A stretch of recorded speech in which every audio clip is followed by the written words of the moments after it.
Welcome everyone to our webinar on how circular strategies can transform healthcare and drive sustainability. And our speakers today are Dr. Bart van Straten, an expert in the field of sustainability and circular healthcare economy, and of course, Dr. Tim Horeman, Associate Professor in Sustainable Surgery and Translational Technology.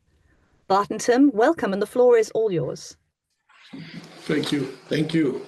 So the next 45 minutes, Tim and I will take you through circular strategies which will make healthcare more sustainable. And let's start. So this picture is a very nice picture. It's not Dubai by the sea, but it's the south of Holland, Rotterdam, and it's actually a simulation of the Wageningen University, showing what could happen in worst case scenario if the climate change goes into the wrong direction. And we all don't believe that we'll get this far, but it does make you think if you want to be on the sideline or help or act to make the world more sustainable. And it's not even that hard to achieve that. Let's have a look in the material side. In healthcare, most of the products are either made out of oil-based, naphtha-based, so that's the plastics, or iron ore-based, so like the steel instruments and steel components which are used in the operating room during surgery. If you look to the development of the world population, we can see this graph here, which shows the development from about 12,000 years ago until now. And then we see that in 12,000 years, human population grew to, 1 billion from 4 million in all those years. Only 222 years later, to be exactly on the 15th of November of 2022, the world population went through the 8 billion. So only in this short period. So we see a hockey stick-like curve here, which does not end in 2022. And all those people want to consume and to produce, and preferably single-use products. Well, if we have another graph, we can have a look at the energy mix. So this graph shows the development of the energy mix from 1800 until now. So it started with traditional biomass. Then we started to use coal, oil, gas, and only the top layers are the renewable energies like solar, wind, and hydrogen. And those top layers are just too few to cover the whole human need for energy, which is depicted, shown on the bottom. Well, if you look to the development of iron ore, we see a huge demand for iron ore since the 2000. That has to do with the global infrastructure, mainly the buildings and the houses which were needed to be built in Southeast Asia. So all these natural resources are used by mankind. Well, if we dig a little bit deeper, which is quite actual at the moment, we see the critical and strategic raw materials. And these materials are essential to economy. They are essential for weapon industry. They're essential to make microchips. We have cobalt, nickel, and lithium. That's mainly needed for the transition towards a new energy sustainable society, like windmills, electrical cars. But we also have other materials like rare earth metals, which are needed for defense and rocket systems. And we have critical raw materials such as palladium, platinum, iridium, which are used for medical devices. And we typically see that there is a growing need for these materials. And in fact, there is a rising competition, we can say, in the world of getting hold of these materials. So it's not only strategically for the economy, but it's also for national security and strategic autonomously. So let's have a look where most of the minerals and fossil fuels are found in the earth. So we see many countries for the fossil fuels, as we know, in the US, Saudi Arabia, Russia, Qatar, well known for the gas. Then we have the minerals. Quite some cobalt is mined in Congo, in Africa. About 70% of the world reserves are there. The rare earth metals, which we spoke about.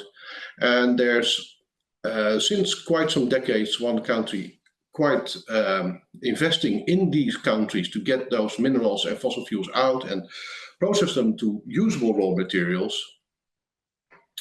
And that's China. So we see the domination on the world market for some materials in the hands of only a few countries, and countries having only a few mines around the world. So let's see on the global map how the spread is of these fine materials. We see Canada with a lot of oil, gas, nickel. Greenland, of course, these days more in the media. Ukraine with a lot of nickel and rare earth metals. Oil and gas in the Middle East. The gold, which we found in Sudan, and cobalt in Congo. So you see some kind of changing world order around these materials, and territorial claims coming up. So what can we think of as a solution of not depleting these natural resources and maybe create some more geopolitical stability? Well, that's what we believe the circular healthcare economy. It's there to become more independent of those raw materials in other countries.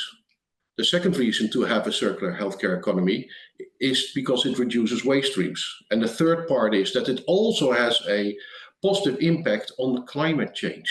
If we produce less waste and we reduce CO2 emissions, then we definitely will have a positive impact.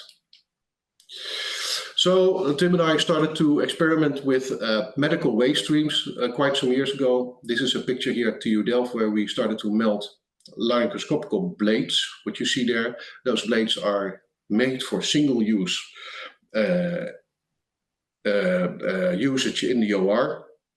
They are thrown away, they're disposed of after every procedure, and by law in the EU it has to be incinerated after use, which is a pity because it has a very nice material in there, which is called SAMAC, and SAMAC consists of zinc, aluminium, magnesium, and copper.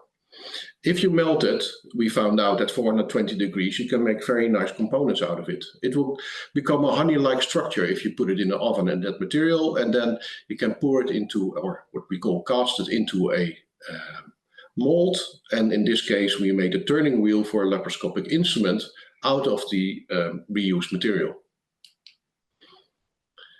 After that, we started not only doing experiments on these kinds of instruments, but also on packaging material like blue wrap, polypropylene. Blue wrap is a paper which is used to wrap around instrument sets. And if you do that in a hospital situation, then the instrument stays sterile, mostly for 6 months, if this is wrapped in this paper. It's called paper, just like a face mask or a gown which they wear, but it's actually a very thin polypropylene plastic. So if you melt this on 190 degrees, you get a fixed material. Well, that grew in the period of the COVID. There was a shortage of face masks in 2020, so we started to cooperate with each other to build a field lab where we started to reprocess those face masks, and we found out that those face masks could be perfectly re-sterilized for 5 more times instead of using it one time and disposing it. In a study, in a so-called life cycle assessment, we demonstrated that we saved 58% of CO2 emissions by re-sterilizing those face masks for 5 times. So we did it in cooperation with a Dutch waste processing company, Renewi. And in that period, only in a few months' times, we reprocessed 75,000 face masks, which was a typical example of a reuse R strategy within the circular economy, but then in times of crisis. So we founded Green Cycle as an experimental model, making impact more important than making turnover and revenues. So we started to make a big group who all participated, from hospitals to universities, and all the procedures we perform there have to be evidence-based. So we want to know that we have the most efficient and low energy method of reusing materials in whatever kind. And whatever kind means that we look at different R strategies within the circular economy. And the R strategies we use is rethinking, so redesigning products in a new way. So using circular economy principles, that it is modular, that we use components which can be reused, that it is easily to be repaired, which is the second Our strategy is repair, refurbishment, making old instruments new, recycle if we cannot refurbish them anymore, and recover energy instead of disposing it. Because these days, most of the products which used to be reusable are disposable. From everything we have in our hands to everything what we have on our head. It's all designed to make it last for one single time. This is a picture of instruments which we get in from stainless steel, type 304, very nice material to work with. These instruments are used only one time, for instance, to remove suture, and then it's disposed in a yellow bin and brought to the incineration oven where it is burned and incinerated. While at the same time we are doing more efforts to get that raw material in. It's burned in our Western society. A typical hospital in Holland incinerates 50,000 of these instruments after one time of use per year. We also saw a nice development into more complex surgical instruments, and these instruments contain many nice materials which are also incinerated after one surgical procedure. And we collect them and see what we can do with it. Packaging material, the same. We save it from the incineration oven and melt it into a usable raw material. So we see many kinds of materials which are collected at Green Cycle in the field lab. This is a picture of a daily stock, so it changes per day what we get in. And that ranges from packaging blue wrap to packaging PET materials, but also different kinds of instruments and even aluminium foils from suture material which we get in. And that concept of harvesting not in underground mines but above the ground stock, so taking it from the hospital to us, is called urban mining, or as we call it, hospital mining. It's a way of reusing and recycling products with far less energy than if you would dig a hole in the ground and get the ore out and process it to usable raw material. In fact, we know from literature that for every kilogram of medical plastic we recycle, we save 3 kilograms of CO2 emissions. And it makes us independent. Well, this model is called the butterfly diagram from the Ellen MacArthur Foundation. It was published in 2013, and it visualizes the circular economy. From top to bottom, you see the oil and the iron ore, which are processed into usable material. Then it's manufactured into a product, then it's used by a user, and underneath it's disposed of to landfill or incineration. Well, it has the shape of a butterfly. So on the left side, we see a biological reprocessing strategies. And on the right side, we see technical reprocessing strategies.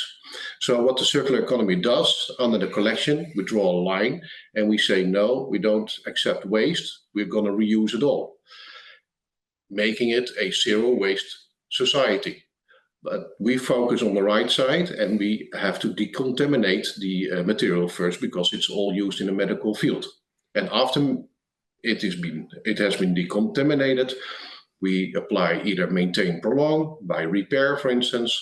We see if we can reuse the material. If that doesn't work, we refurbish it or remanufacture it. And if that doesn't work, we recycle it. And every loop is a strategy which everybody can use. Whether you're a purchaser, when you're a product designer, when you are manufacturing products, these are very nice strategies to use. For instance, what we do is repair. It prevents waste, reuse, reduces cost, refurbishment. We create new instruments out of old materials, and recycling. And we even created a learning community about the whole sustainable healthcare and critical raw materials. It's a learning community with students, with stakeholders, with hospitals, with manufacturers, with suppliers, with schools and universities. And it's very nice to see that we have so many projects to work on with so many different students with different backgrounds, and they all work on the same kind of projects. Finding solutions to make healthcare more sustainable in whatever sort of way. So whether it is complex surgical instruments, whether they are normal instruments, whether if there are packaging waste streams, we try to collect them and reuse them into new products. Well, one of the results is the field lab we developed. This is Rob Dekker. He graduated last year here at Delft, and he's also empowering the learning community. And Rob has some nice packaging in his hand, which was granulated into small PET plastic flakes from which we make nail scrapers and pass holders at the moment. This is an example where we collect those surgical instruments. It's a hospital in The Hague called Antoniushoven in Leidschendam. This is a surgical stapler used to staple during a surgery. And after use, it's disinfected. Well, it's cleaned with an alcohol cloth. Then it's put in a special bin with a closable lid. It has to be locked. Then it's brought to Green Cycle Field Lab by Renui, and they're all disinfected, otherwise we cannot touch them. Disinfection is done with water at 90 degrees Celsius and chemical agents, so that we are sure that we can safely touch the instruments, and then it's disassembled in a soft manner so that we get most of the components out in such a state that it can be reused. And if it is broken, and if it is not reusable, then we are granulating it into a new small pellets, which we use to injection mold new products. And here you see those very nice machine components, which is a pity to incinerate, because otherwise these instruments would have gone to the incineration oven. Some other examples. Let's explore that together. So here we see a hospital in Rotterdam, Holland. It's called Maastad Hospital.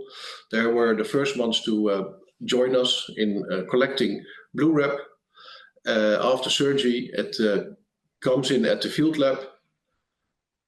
So the piles are getting bigger and bigger. Then it's melted in a typical oven, around 200 degrees Celsius, into blocks. Those blocks are granulated, and the small pellets are used to injection mold new products. In this case, nothing has been added to the material. Sometimes we can also tweak the material a little bit by adding an impact modifier, but in this case it was 100%. And we designed a new instrument opener out of the material, which was made out of waste for 100%, and it's called the GoJack instrument opener, which is in fact the first instrument, the medical device with a CE approval made out of hospital waste. The second example is the collection of single-use steel instruments. These are disposables intended to be used for one time. They are melted on 1500 degrees Celsius and turned into sheet metal plates. Those plates come back, they are perforated, and here we fold them in the right size into a new usable instrument mass basket. The critical raw materials, this is an ablation catheter, a cardiac catheter. These are used for one time also, but they contain critical raw materials like iridium, palladium, and platinum. And here we see Bas, who made a method to harvest those catheters and recover those precious metals out of it. We see it here.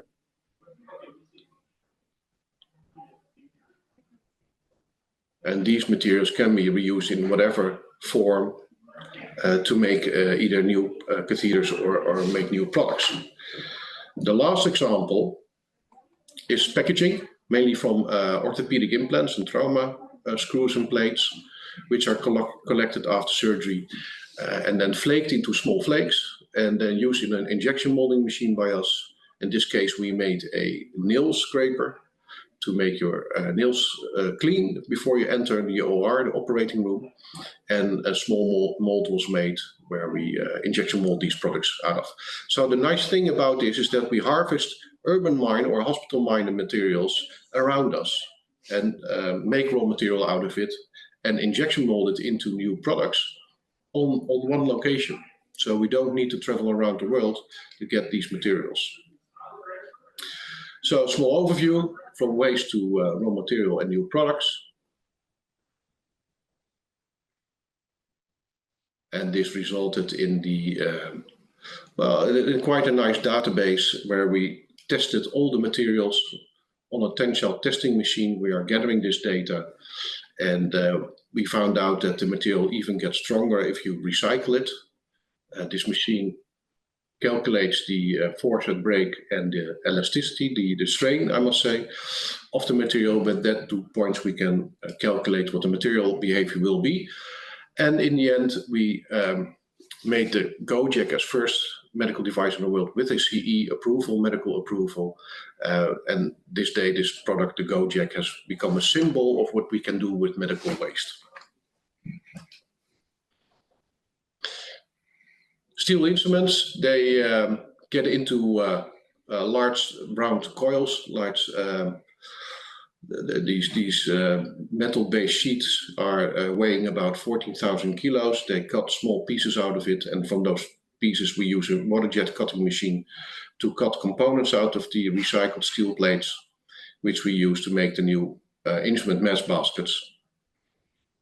And stainless steel is a very nice material to work with and to recycle it without any material degradation. So these days we can make a surgical instrument tray mainly from circular and bio-based materials. And we calculated that if we do that, we give not only the materials a second life, we also turn disposable waste into reusable medical devices, saving more than 2 kilograms of CO2 per set if we do it in a circular way using circular design principles instead of the conventional way. And our learning community is looking in many more projects to find out new methods and designs to even improve it further. And before I hand the remote control over to Tim, I want to make a nice analogy from Edward Lorenz, already from 1963. He presented his theory of the butterfly effect on a meteorological congress in Brazil. And there was also a paper published about this, so you can find that. Also movies and books have been made about it. And that's an analogy for small impacts which cause great effects. In the case of Edward Lorenz, it was a butterfly tweaking his wings, which could cause a tornado in Texas, USA, which we find as a nice comparison to what we can do with sustainability and circular principles. So with small effects, we can cause positive impacts all around the world. And that's our statement. For those who want, we have published a book last year. If you make a print screen of the QR code, you can look it up, you can download it for free. There's also a QR code for the learning community and a free online MOOC edX course, which is a very nice course consisting of 2 programs where you learn all about circular strategies for healthcare, whether you work in medtech companies or if you work in a hospital. It's free of charge, so please do that and have a look at it. And this year we will come out with our new book together with Bruno Bruins. Tim and I are writing a book, which we expect to be coming out around summertime. So this is my part. Tim will go deeper into the sustainable surgery. Yeah, it's beautiful. Huh? Can you imagine that we now have 30 products in 4 years developed and actually produced from waste? But then, of course, we saw a lot about, dealing with the waste as we have it today on the OR. But what we also do is we look at the future. And we sometimes look at the faraway future, sometimes more closer by. And we see actually that the future is aligned with basically the refuse and the rethink strategies that we saw in the 10 R's. So it's nice to elaborate a little bit with you guys on that, to see what also can be done on the design side and on the assessment side of designs. So let's see how that goes. Normally we have to give some disclosures, but in this case not so important. I think you know who we are. But yeah, so what we are thinking of, it is not only about sustainability, but it's also about global surgery. Because we think actually that this goes hand in hand. If we come up with solutions that make healthcare more sustainable in Europe, you automatically also ease the transition towards a more global healthcare system. And for me, that's very interesting because we also want not only the 20% of rich hospitals all over the world to benefit from our technology, we actually want every patient on the world to be helped in the best possible way. And therefore, health has to become far more sustainable, less costly, and of course, globally accessible. This is actually where we stand now. We are developing a totally new robotic platform. It's actually a waste-free robotic platform. Normally, robotic surgery, as an example, generates a lot of waste. Actually, we see that if you compare laparoscopic procedures, so the standard minimally invasive procedures, with the robotic procedures, around 24% more waste is generated and far more energy is being used. It's quite a transition to develop a humanoid robot that can perform surgery in the global south, but this is where we are now. And I think we already traced some serious barriers. So we made a system. It has no waste. It has no covers anymore from plastic that you use only once. The instruments are fully reusable. And this all is aligned with a specific bare minimum design approach to create more sustainable alternatives for the waste that is being generated out of disposables. So let's see how we did that. So if you compare now the OR as it is today, as is where it is, you see basically that the image is filled with waste. You cannot see even through it. So all the blue wraps, we have a nice answer for that. But then you have the plastics around the arms and you have the instruments. Well, 40% more procedure costs, that was already known. But nowadays, especially studies in Italy, they start to be more concerned about the greenhouse gases and actually the waste being generated. And therefore, you see a huge trend in actually being more careful with purchasing the systems, but also with buying new ones and actually broaden the use of it. And of course, it's a beautiful technology and it has an absolute future. I think the annual growth rate is actually around 40% of robotic surgery. But I think it's good that we, at least in Delft, also show that there are sustainable approaches in order to create a next, let's say, version of this technology. So, Bart showed about this picture already. This was indeed, I think, one of the most busiest days that we had. Related to the costs, so it's not about sustainability and greenhouse gases alone. One of those boxes actually equals 600k euro. I think that's quite a house still in the Netherlands. Well, we had around 36 at the moment, so you can do your maths. So within a quarter of a year, more than 20 million euros of instruments that should not exist actually were being processed. And I'm only talking about the brown boxes now, not the rest. So this is, even for the Netherlands, even with the 50% of hospitals that are participating in the Green Cycle initiative, those are serious numbers. So, of course, in a utopia, this should not exist. So what to do then? First of all, you have to look at the problem. So in especially those complex advanced laparoscopic instruments, the problem lies in the functionalities of the instruments. So they were developed in a time that there was enough money to spend by the industry and by the hospitals. Developing systems in a way that you can take them apart, you can expect them, you can actually replace small components in it. It was not needed because safety first. If there was a reason that due to the maintenance or due to the change of components, a human error was introduced, then of course, you compromise safety on the patient side. So that was already the motivation to do everything disposable and just throw it away. But nowadays we live in a different world. Since 2019, we became aware of the environment. We had the climate deal. We have the green ORs since 2022. So we look at the world a little bit different. And therefore, we have to actually deal now with the current trend that we have. So again, we want to align with our global motivation to actually bring the beautiful technology of robotic surgery to the global south. But first we have to see what actually happened. So if you now look at surgery itself, we started from open and then we moved to laparoscopic ones. And at some point, actually, those instruments became disposable. Well, why did they become disposable? Because they were introduced with more functionalities like steerability in robotic platforms. And since the introduction of this kind of systems, we saw that from a monopoly of one robotic system, we actually went to 50 more competitors, but all were based on the same instrument driving technology, basically the disposables. And this has to do with the fact that it is the biggest return of those kind of instruments. And so a robotic manufacturer of this kind of system, they cannot exist if they don't have, let's say, 2/3 of income out of their disposables. And that's really a serious consideration. You should understand that. And that explains also why, the costs of those new technology goes up, while the performance actually remains a little bit the same. And there were some wise colleagues of mine from MIT that I worked together with. Yeah, we found that if you see this kind of trends in the development of fundamental technology, you have to come up with a new starting point. And that's the red dot here.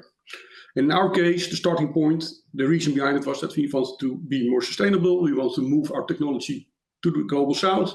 And we could only do that if we could, we're able to come up with instruments that are fully maintainable and not extremely costly.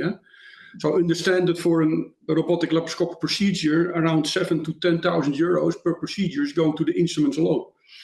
Let it sink into your mind a little bit. You can, of course, directly understand that in the rural areas and the low middle income countries, this is not an option at all.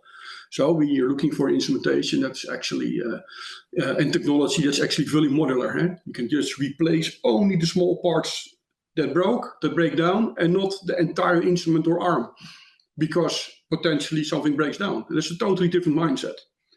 Well, if you do that, you have to understand what everybody else, in the Western world is doing. So we're looking at global data. We looked at this kind of visualization. This is actually a patent scope that shows on what kind of technology actually are all the competitors, the robotic instrument builders are focusing on.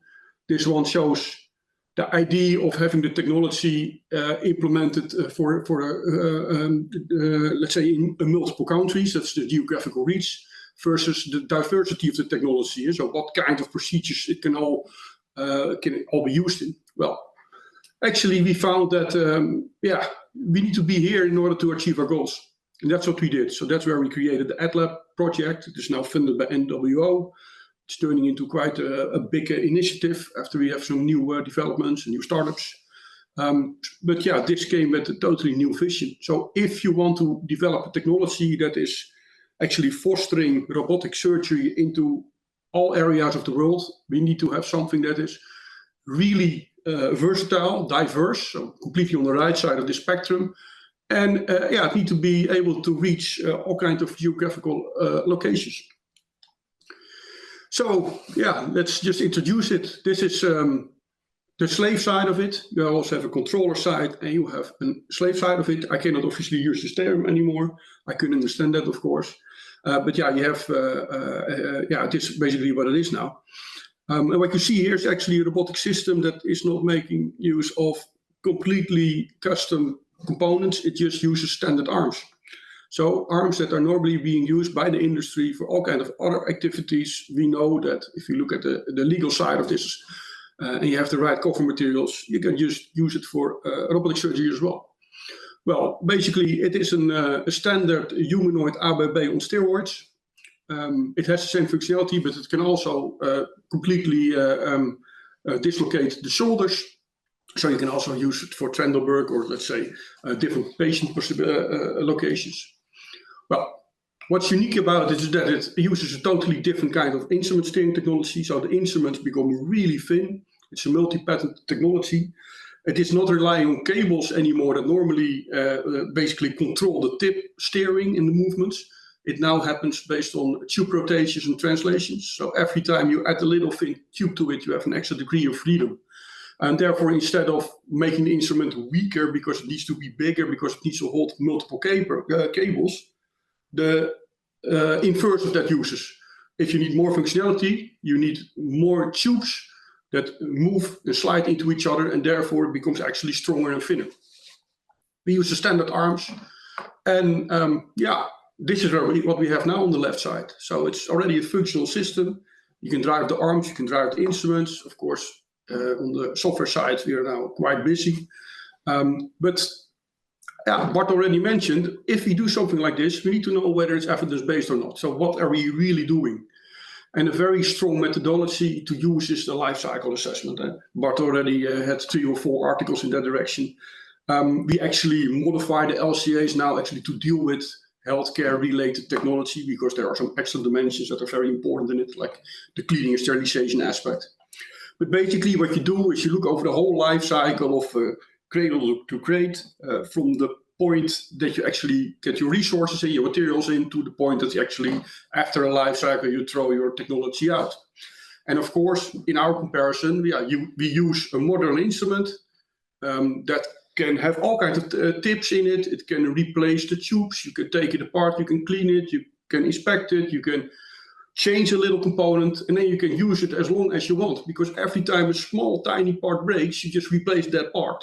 Versus, of course, the upper one, the cable-driven one, you use it between 1 or maximum 14 times, then you throw it out. Interestingly, of course, what you see there is, if you look at the most important endpoints, like the CO2 footprint, the energy, but also the waste being generated, you actually see that, of course, if you develop modular technology with a lifespan of 100, in this case, because you always need to set a certain amount of reuses.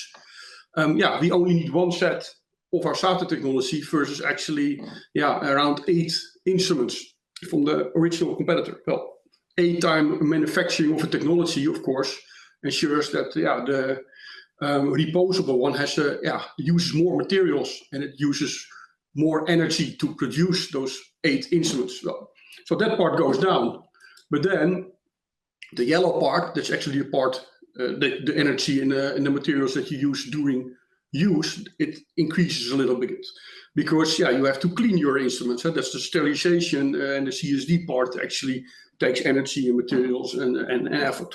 But in total, you still see that there is quite a margin. So for the technology geeks under us that really like to know what we're doing, our controllers of our instruments, they have some really cool features.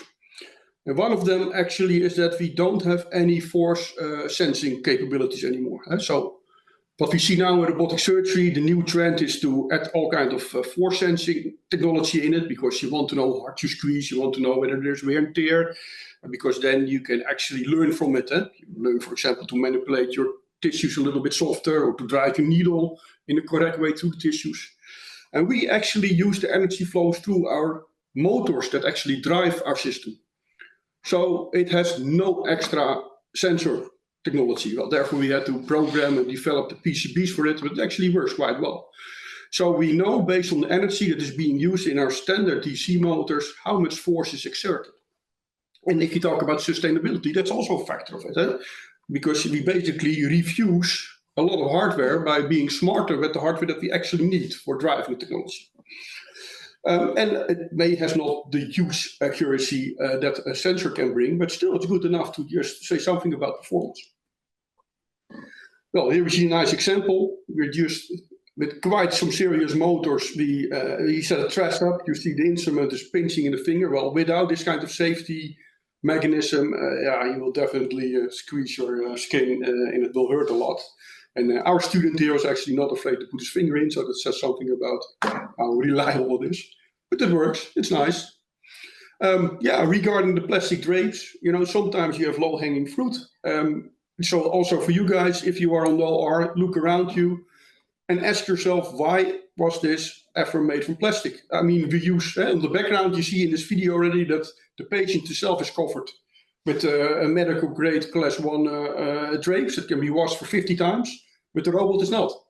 So 1 and 1 is 2. We said, okay, in our system at least, we're going to use the washable arm drapes. And it just works. I mean, of course, you have to test it a little bit for functionality. It should not lock up or create a lot of tension in the material, but it does not. It's just fine. So it can be done. And what you see then as well, we are actually working on this project, Intuitive Surgery, the manufacturer of those robotic arms, and the building said, hey, that's interesting. Let's see if we can support this and actually make it also for our robot. So the past was good enough. We moved to disposables, and now they think the new big thing is going actually back into the past. You see, textiles. Doesn't matter what it is or how it is mentioned. It is a good step, and I'm happy to explore that with them. For me, sustainability, it goes further than, of course, the brilliant technologies that we have to deal with the waste now. All the products that we made out of our waste. But I show you now the other side of the spectrum. It's really the high-tech side. So for me, having smart instruments that just ensures you can get the maximum out of your hardware, right? So you don't throw it away before it's actually worn. It's also sustainability, because if you have some nice sputter technologies and sensing technology in your instruments, you can use them in a much smarter and sustainable way. That's what we're doing. Another nice example is, for example, and this goes quite far, but there's a laparoscopic procedure that you bring your instruments in your body. You have to use disposable dissolvent clips, little clips, almost like staplers that you use in order to fix something in your body, to clamp, for example, a vessel. Every time you use that, you have a set in a plastic tray. You use 2 of those little metallic elements, and the rest you throw out because it's not sterile anymore. So in this case, you actually don't have those disposable parts. You just have one wire, and this wire can be reused. So you use it at the spot. You just take a little bit of this wire off. You shape it around your vessel. It is sealed, and then you cut it. And then the next time you use another piece of this red cable. And that's just a different philosophy. There's no actually waste related anymore to surplus material, the leftovers from a little tray, because you use only 2 and there are 12 on it. So that's for me also sustainability. Then we have the fact that our instruments, because of the driving technology without cables, it can become really small. We're now at 1 millimeter, but realistically we can use a driving steering technology of 3 millimeter, which is quite strong. Because of that, you don't need, for example, trokers or guiding tubes anymore that are normally used in the body to guide your instruments, because they almost become like needles. So a lot of additional instruments being used for the bigger incisions that you make in the body, they're now obsolete. So using less material, sustainability. This is another very cool example. Nowadays, if you suture inside the body, so you fix 2 parts, you connect them, to keep it simple, you have to use different type of instruments. You have one instrument that just you use to actually manipulate all the tissues, to align everything, and then you need an additional instrument in order to clamp your needle really firmly in order to drive through tissue, because you need a high pinching force for that. Well, we actually working on instruments that actually have the softness of a normal weak instrument that can manipulate safely the tissues. If you give it an extra punch, it actually goes into a different transmission ratio, and it has a really high force in the tip. So we can actually move from 2 separate instruments to 1 instrument, and you also don't need to change them anymore. For me, also sustainability. And then finally, we're looking at totally new kind of driving technologies that actually should improve the workflow.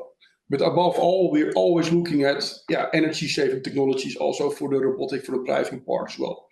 And this is a quite new field, so that will be, let's say, for the next edition of this webinar. Well, sustainability is, in our case, on the design side, always a drive. So it is one of the most important requirements, and that's of course what we also learn our students within the learning community or within the medical device prototyping courses that we give at campus. If you're really interested in that, it should be nice to download one of our books as soon as you can after this presentation. Well, aside of the production side, we also think that training is important, and I had to add this one to the story because what we do now is that we create home training technology. For example, the big problem is if you work in Malta, you get a robotic system, everybody wants to work on it, there's only one system that is being used for the surgery. The thing is, if you then want to keep up your skills, you have to go to a training center. So you have to fly over to a center, you have to follow courses, you have to fly back, and then you see retention of skills, you have to do it again.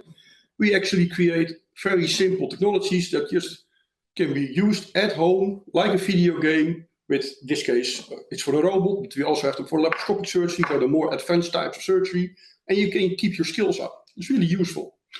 This is how it looks. This is already what we did. So this is what we implemented. It's a TRL 10 technology. So it is being basically mandatory for multiple disciplines in Germany and the Netherlands. And you see, this is after having the trainer at home. So you have a session of 6 weeks. You train at home only for the final day, your exam. You have to come back and actually do that under supervision, because you can never completely rely on artificial intelligence or technology on this side. Those are still surgeons that need to work on humans with their own hands, and there can always be something else that needs to be considered. So technology can help, sustainability can help to make technology more sustainable, but at the end, it's also about the human side.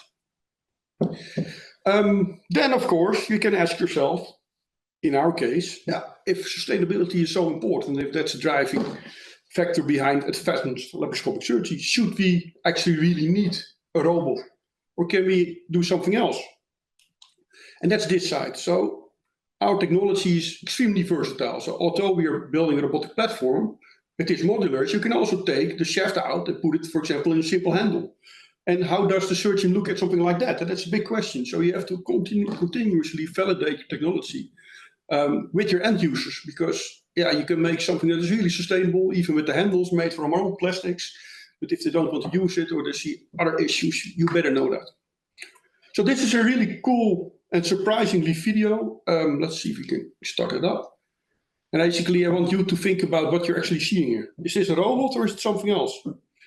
So this is a participant that actually moves our instruments like this after only 6 trials. So we have a nice 3D task.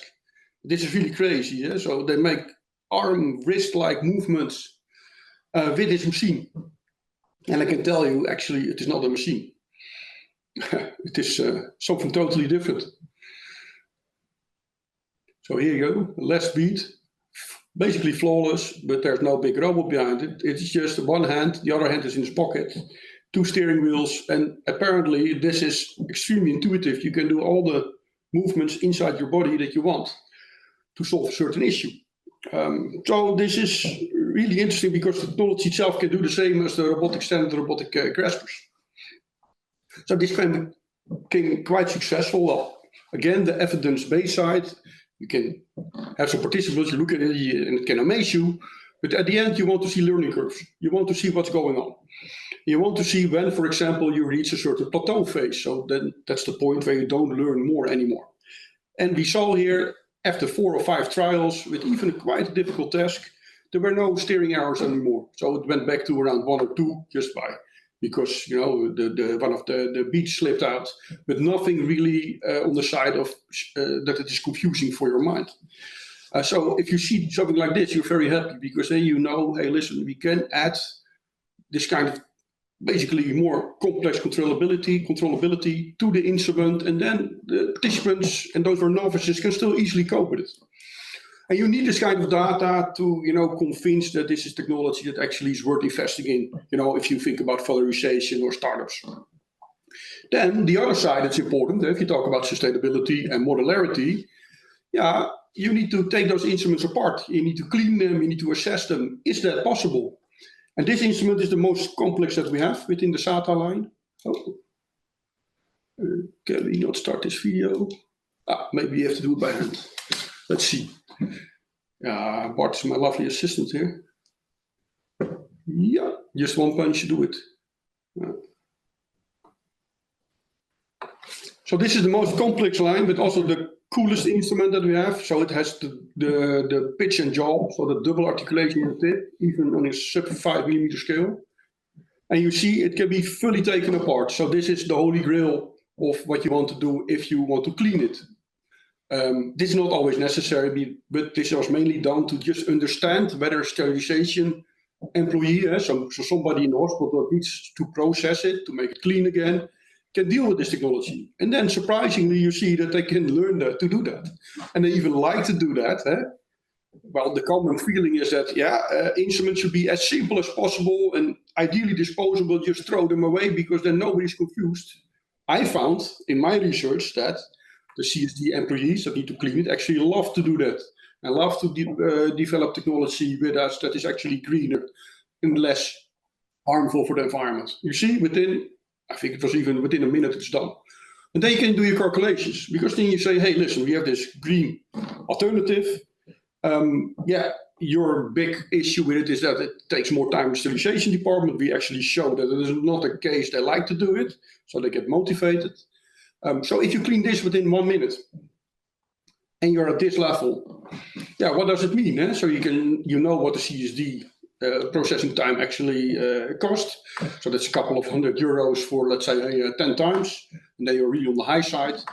So if you use this instrument versus, so the Straten instrument versus a robotic type of handheld, because those exist as well, you already save €35,000 on 10 procedures. So it's not so difficult to make a case towards more sustainable technology, and there's often also a financial upside. I think that's the thing that we need to show.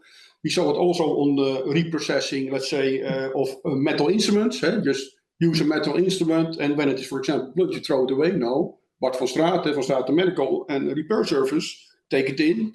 They actually clean it, they repair it, send it back, and it is not only more sustainable. I think we had €40,000 per hospital actually being saved. So financially, it's also interesting, and that's for this case as well. And that's why this project is now blowing so fast, because people see that we need to do something, and at least this is a practical direction. So we also developed this line further, aside of the robotic side. It became a really simple, nice, lean and clean instrument. We are testing it now in Africa, and we're testing it in the Netherlands, and we tested it in arthroscopy and laparoscopy. You see how simple it is. It gives you just the extra steerability that you need. For example, you want to place a clip, and you need to be perpendicular to your vessel. You don't want to clip your vessel like this, but you want to clip it like that. You can just steer your tip towards it, and you can make, basically you can have the accuracy that you need.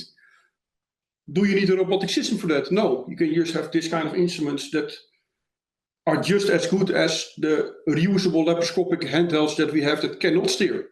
So you have an extra steerability without doing concessions on the cleanability and the sustainability side of it. That normally happens now.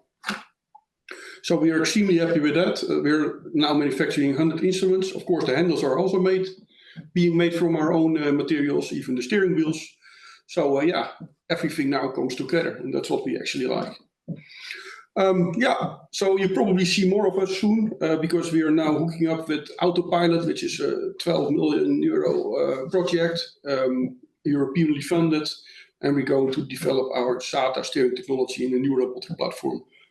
So we're excited about that. So I hope to, amaze you with that a bit more in the next edition. That was it. Thank you. If you want to see more about our beautiful portfolio, medical technology, this is the one that you need. So I give you a couple of seconds to make a screenshot. And then, we just want to thank you for your time and effort. It was beautiful. Thank you. Over to Danica. Yeah, from our side, a huge thank you for that really compelling presentation for both of you. I know that, Tim, you have to leave quite soon. So 5 minutes. Questions that our audience have specifically for, I think, more on your side, which is, firstly, how is the haptic feedback on the AdLab? Is one question. That's a good one. Can we do by question, or do you want to do it all at the same time? I think maybe do by question. The haptic feedback. Well, in robotic platforms like this, normally there is no haptic feedback. Only the vinyl generation, that's the one from Intuitive, that has some haptic feedback. In our system, actually, it is being developed. But the golden standard actually is to use this kind of system without force feedback, haptic feedback. And we use the force information mainly as an additional source to say something about safety. So it has no direct haptic feedback as well, except for the pinch force. That will be integrated. That's the next version. Thank you. And then also about AdLab, how do you determine which parts should or should not be disposed of in order to ensure sterility? If you look at the guidelines that are made for the FDA about surgical instruments that have the label basically reusable, there are basically it should be inspected. All the hidden areas should be able to clean those. we actually made, before we started AdLab, a complete list of requirements. So all those guidelines were translated towards requirements. And based on those requirements, you can say, hey, if it is modular, all the parts that are in it should be able to at least kill all the parts, but also to flush them, to inspect them, to clean them. If that's not possible, then this specific part becomes a disposable component. That can happen, huh? Because if you have electrosurgery, for example, you burn tissues, and those components can never be cleaned after that. But there's still a difference between throwing away your whole arm compared to only have one little piece that is disposable within the whole setup. So the latter one is what we try to do. Thank you. Then Maria asks, who transports these materials to your site? Is there a specific waste contractor? Yes. Yeah. We have Renewy as a partner of Green Cycle. They also invested in Green Cycle, and for the rest, next to Renewy, we work basically with all of them. But with Renewy, we are building new logistical routes. But any waste processor is welcome to bring the valuable materials to us. Excellent. Tim, do you have time for one last question? Okay. In which case, what do you see as the main barriers towards a more circular strategy within hospitals? The legislation is a big problem. I mean, we often show that we can easily take instruments apart, we can inspect all the components, we can get them out high quality, and then we send them back to the original manufacturers and we say, please implement those beautiful tested components into your manufacturing line. And then you see that there are all kinds of legal considerations. And also extra to that, what's adding is the fact that if you now have an instrument that is disposable, you take the parts off, you use the parts to manufacture the instrument again, then your basically supply chain is also influenced. So basically, you don't order 50,000 parts anymore, you order 10,000 parts from your Chinese or Pakistan supplier. And then they say, listen, what's going on? So it can also give issues. But design changes, quality assurance, that all is complex within our circular approach. Yeah, so legislation is actually in the way of reaching the climate objectives in Europe, next to the fact that we have a limitation of electricity, which is another factor which limits the building of new recycling plants. This is a practical example. Maybe it's nice to elaborate on that. Yeah, we are building a new recycling line to reprocess the polypropylene waste streams from hospitals, which is able to process all the waste of the hospitals in the Benelux. If we have it here, but we couldn't get electricity. Yeah. So we had to relocate the technology because it needs 210 amp. That's a lot of energy per phase. And normally you get only 50. So now we relocated to an area. And the funny thing is that actually a friend of mine who's a dentist is next to that building. And he wants to have an extra dental room space. And he cannot get it because all the energy is gone. Well, it goes actually to our new line. Yeah. I did tell him already. Yeah. But that's really a big thing, and the legal infrastructure is also a big thing. So you need to permit basically for everything. Yeah. Also, if you want to make the world better and breathe, you need a permit. Yeah, and you know because what we do is we always use high temperatures to melt our technology to our waste stream. Something new. So every transitional step uses a lot of heat. Then, of course, you automatically already decontaminate. But to link those two in a legal side together, that's very challenging because that's something new. That they don't get that part yet. It does not fit the current legal pathways. So we're working on that. Thank you. Thank you for answering that. Tim, I know you now need to run to another meeting. Yeah. So huge thank you. Bart, will you be able to answer a few more questions? We've got another 5 questions from participants. Yeah.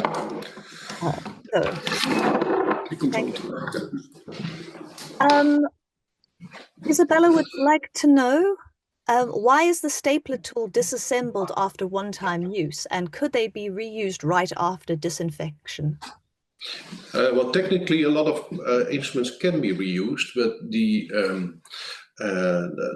to be reused, it should be certified as a reusable product. And certifications go on based on the system of self-certification. So the manufacturer decides whether their product will be single-use or reusable. If the manufacturer decides to have it single use, it will be certified accordingly. So it's not allowed for a hospital to reuse it after cleaning, despite the fact that it is technically possible. There is an exception, however. I think there are 6 or 7 EU countries, including the Netherlands since January, where it, under strict conditions, is allowed to reuse. And that's comparable to the reprocessing of face masks we had during the times of crisis. At that time, it was allowed to reprocess used face masks because we were having COVID shortages. So it is possible under strict conditions, but then in a limited number of countries. And to add to that, most of the organizations do not want to make the costs of fulfilling to the requirements of legislation to make a single-use device reusable. So most of the times it's quite hard to fulfill to the requirements. Thank you. And then one of the participants says, congratulations on the nice work. There is and I'm going to butcher this name, a Kreutzfeldt Jacob around rare carriers. How do you prevent that those materials enter the recycling stream, or are you confident that the recycling procedure itself will prevent any contamination risk? No, we know that the viruses start to inactivate from 56, 57 degrees Celsius. And that's the reason why that we disinfect at 90 degrees, 90, and we sterilize at 121 and 134 degrees. So we know that all microorganisms are inactivated. If we recycle, we are far above those temperatures. So for plastics, it's between 200, 300 degrees Celsius. For metal-based materials, it's aluminium 880 degrees Celsius. Stainless steel is 1500 degrees Celsius. So we know for sure that Creutzfeldt Jacob will not be a problem anymore. Then another person asks, have you quantified the savings in euros for the hospitals, specifically because the hospitals would have to pay for the refurbished instruments? Anyway. Yeah, there's even a nice publication from me and Tim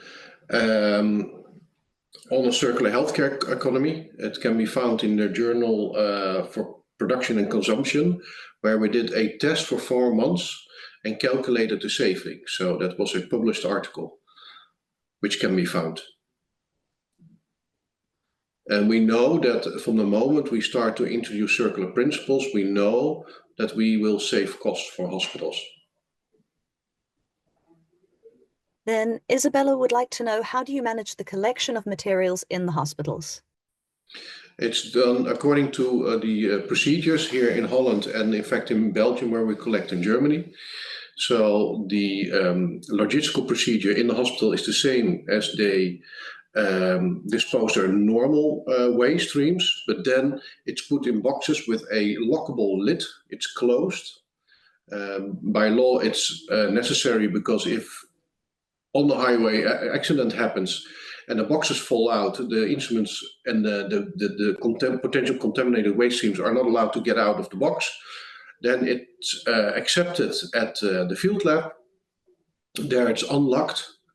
Sometimes the lids are glued, so they have to remove the glue and get the lid off, and then it's processed with proper protection, personal protection equipment. So people who take it out have gloves and they wear gowns, and they disinfect it on 90 degrees Celsius. That's the procedure. Then Catalina says, this is very interesting, though the industry looks first at the cost of any investment implies and the revenue it generates. They're not interested in balancing the environmental impacts. So would this kind of rethinking the industry really attract companies? Would their cost be inferior in terms of money investment? So that and how does it compare to that of extracting raw materials? Yes, well, in Brussels, a new guideline was made called the Corporate Social Responsibility Directive, also named the CSRD.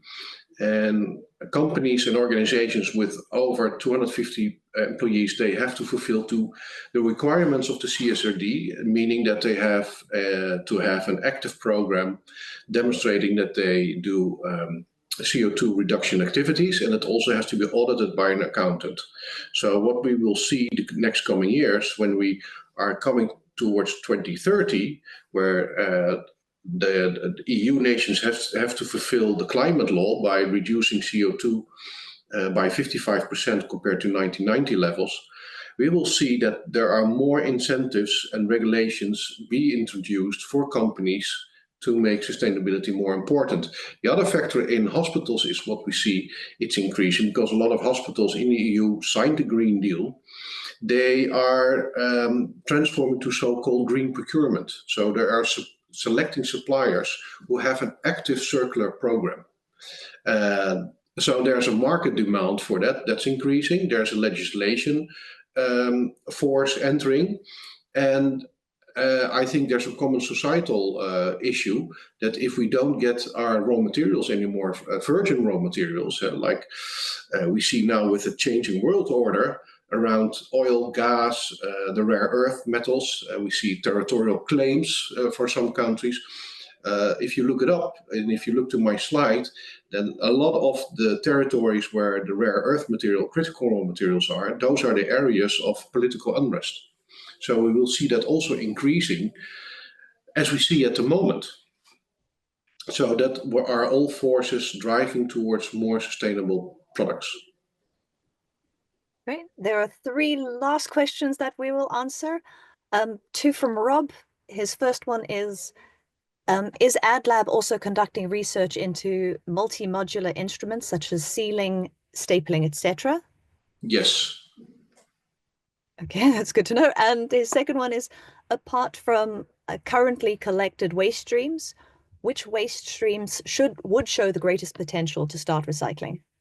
We covered most of the polymer waste streams, so we know that we are technically able to do that. We also demonstrated that also the metal-based waste streams, and I'm now looking more and more into the critical raw materials. So the high value materials which we need for defense industry, for chips, microchips, for the energy transition. So really the cobalt, the lithium, the nickel parts, which are heavily available in medical waste streams, which are being burned at the moment after use, which are incinerated. So that will be the new focus area. And our last question from Maria is, do you know any experiences of recycling non-woven fabrics used in hospitals, so gowns, booties, etc.? Yes, we already recycled them. And it's also polypropylene-based material, which is a strong plastic and very nice to recycle and to work with. All right, that was all the questions. Thank you so much for joining us today, Bart, and also a huge thank you to Tim. We look forward to seeing you more in your MOOC, and we've put the link out to anybody who would be interested in reading their book, and we hope to see you all in the future. So thank you to our participants as well.